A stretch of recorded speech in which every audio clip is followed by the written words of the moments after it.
mardi 15 novembre 2022 s'est déroulé à l'hôtel Salam de Bamako un atelier autour du dialogue politique sur l'inclusion des groupes marginalisés exclus. L'objectif, c'est d'abord accompagner vraiment toutes les organisations de la société civile qui aident le gouvernement dans le cadre de la protection et la promotion des droits des personnes vulnérables. Parmi ces personnes vulnérables, nous avons les personnes vivant avec un handicap, les groupes de femmes marginalisées, les femmes surchargées de famille et les enfants en situation difficile.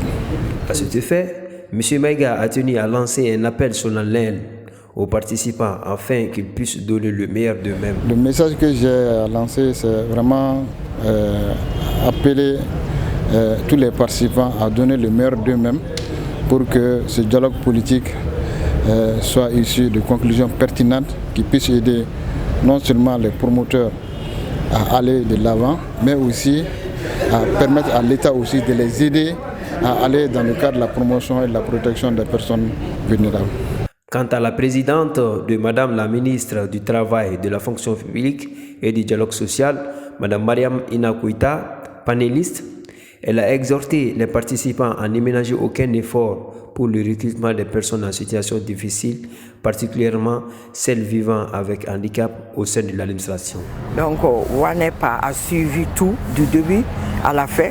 Donc, ils m'ont appelé pour que je puisse venir avec des témoignages, des interventions en tant que panéliste et expliquer ce que le ministère a fait et par rapport à l'intégration des personnes en situation de handicap et par rapport aux femmes, et puisque ce sont ces couches-là qui sont marginalisées. On voudrait quand même faire des plaidoyers, continuer à faire des plaidoyers pour qu'on se dise plus jamais ça, surtout par rapport à l'intégration des personnes handicapées dans la fonction publique de l'État et des collectivités et en même temps les femmes, et pour rappel, la loi 052 instituant le genre, donc on voudrait que les femmes soient impliquées à hauteur de souhait dans le Mali-Koura. Elle a par ailleurs rappelé que 104 personnes vivant avec handicap ont intégré la fonction publique sous le leadership de Mme Diawara Awapoul Diallo, chef du département en charge de la fonction publique. Parce qu'il faut reconnaître quand même que depuis notre arrivée jusqu'à maintenant, 104 personnes en situation de handicap ont intégré la fonction publique. Et les femmes aussi, et par rapport au concours de l'ENA, nous avons initié un projet avec l'appui du Canada et pour sensibiliser les femmes, les former. 200 jeunes dames ont été formées pour qu'elles puissent avoir confiance en elles-mêmes, qu'elles apprennent et qu'elles puissent passer au concours. Donc, après le témoignage de la formation, par rapport aux années d'antan, il n'y a même pas eu de femmes qui ont été admises, mais cette fois-ci, au premier tour, à la première session, certaines femmes ont été admises et au finish, il y en a qui ont été admises. Une seule, je crois, c'est qu'on m'a dit.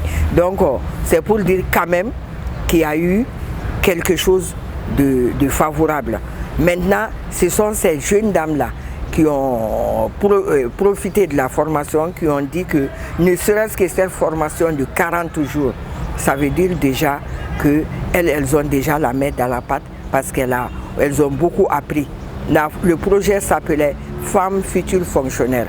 C'est sous l'initiative du ministère du Travail, de la fonction publique et du dialogue social et sous l'œil vigilant de Madame le ministre du Travail, de la fonction publique et du dialogue social. C'est le lieu de la féliciter et de féliciter tout le cabinet et tous ceux qui, de loin ou de près, nous accompagnent.